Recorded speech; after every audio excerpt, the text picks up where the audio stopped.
20 Treasures, Rosie Filipiak from the Scottish Ornithologists Club talks about the schedule for observation on birds completed at Pentland Skerries Lighthouse in 1911. So the majority of these schedules are now over 100 years old, so they have considerable historical value. They were also completed from sites all along the coastlines of Britain and Ireland, so they do have a national and international significance. And they were completed by the keepers of the many lighthouses and lightships that were around our coastline and islands. And of course, after automation of these lights, there were no longer any resident keepers. So, there are no more being done. It was also a very large-scale survey that was carried out over very many decades, and it contributed a vast amount of data, which really hugely progressed the knowledge and understanding of bird migration. And all the recording that was done by the lighthouse keepers was on a voluntary basis. They were only reimbursed for any postal expenses that they incurred. And the collation of the data, again, was just done on a voluntary basis. So there's a lot of voluntary work in this whole thing. And the funding for the project also seems to have come mainly from philanthropic donations. So, voluntary work and philanthropy are all tied in there as well. So these documents were pre-printed documents, and they had columns for the date, the species of bird that was seen, and that would include the age and the sex if known, number of birds seen, the time of day, and any other observations that the lighthouse keeper wanted to make, which usually included wind and weather, which is very important, both for people in the lighthouse, but also for bird migration. So this schedule was part of a big project called the Lighthouse Survey. And really, the first systematic study of bird migration in Britain was started in about the 1870s by John Cordeaux in England and John Harvey Brown in Scotland. And both of whom were inspired by the pioneering work of Heinrich Galki in Heligoland over in the Netherlands. So they were aware that the bright lamps of lighthouses and lightships around the coast attracted, and very often killed as well, large numbers of birds at night. And that lighthouse keepers who lived in the lighthouses were really ideally placed to provide information on birds crossing the North Sea and passing along our coastlines. Many lighthouse keepers, obviously, they didn't have a great deal to do much of the time, and so that they were interested in and knowledgeable about birds, but that wasn't universally found. So after a couple of separate trial investigations, Harvey Brown and Cordeaux collaborated and decided to send questionnaires out to lighthouses and lightships starting in 1879. And they published their first report based on this data in The Zoologist in 1880. Later in the same year, at the Swansea meeting of the British Association for the Advancement of Science, which is now known as the British Science Association, a much shorter, catchier name, Alfred Newton persuaded the association to set up a committee to inquire into the migration of birds.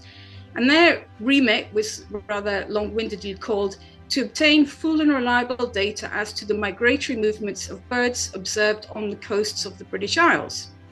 And this was done by recording the observations made at the lighthouses and the lightships and that the keepers sent in. And they were the ones that received these pre-printed schedules and completed them. And in 1880, schedules were sent out to 160 of the light stations around our coastline, and 103 were returned completed. So the committee, which initially consisted of just Cordeaux, Harvey Brown and Newton, and it was reappointed annually and gathered data from 1880 to 1887. Ornithologist William Eagle Clark joined that committee in 1883, and he did much of the early analysis.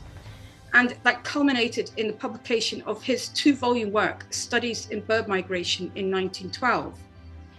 And although the gathering of data for the Advancement of Science project was officially completed in 1887, Harvey Brown, Eagle Clark and their successors continued to send schedules out to light stations and to other observers for at least another 30 years. And the reports continued to come in from the light stations until these all became automated. So the Scotland reports from our coasts were published annually in the Scottish Naturalist, and the full report, which was called digest of the observations on the migrations of birds at lighthouses and light vessels 1880 to 1887 was prepared by Eagle Clark and presented to the 1896 Liverpool meeting of the association. He noted the delay in the production of this digest being entirely due to the magnitude of the undertaking. And indeed, we would be talking about tens of thousands, 100,000 records. So it was, pre-computer days, it would have been a massive amount of work. The committee also reported at that particular meeting that the funds that had been donated for the project had been exhausted, as they put it. Although it's worth noting that Eagle Clark and Harvey Brown did largely fund the printing, distribution and the return postage of the schedules themselves, as did Richard Barrington in Ireland. That's a good example of philanthropism, which is quite rare in the zoological, ornithological studies just now. Sometime around 1910, two ladies, Evelyn Baxter and Leonora Rintoul, took over receipt of the schedules and the preparation of the reports for publication. The ladies put their great skills into action and they compiled the annual reports on Scottish ornithology, which then appeared under their joint names for nearly 30 years.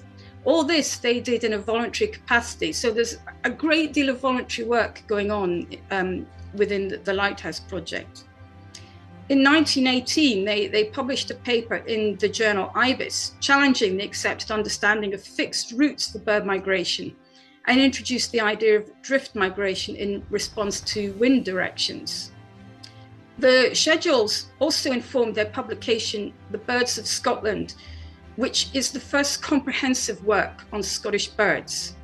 And it's through them that the schedules came into the SOC archives, as they were among the founder members of our club and also served as joint presidents for a number of years. For more information, visit www.scottisharchives.org.uk/treasures.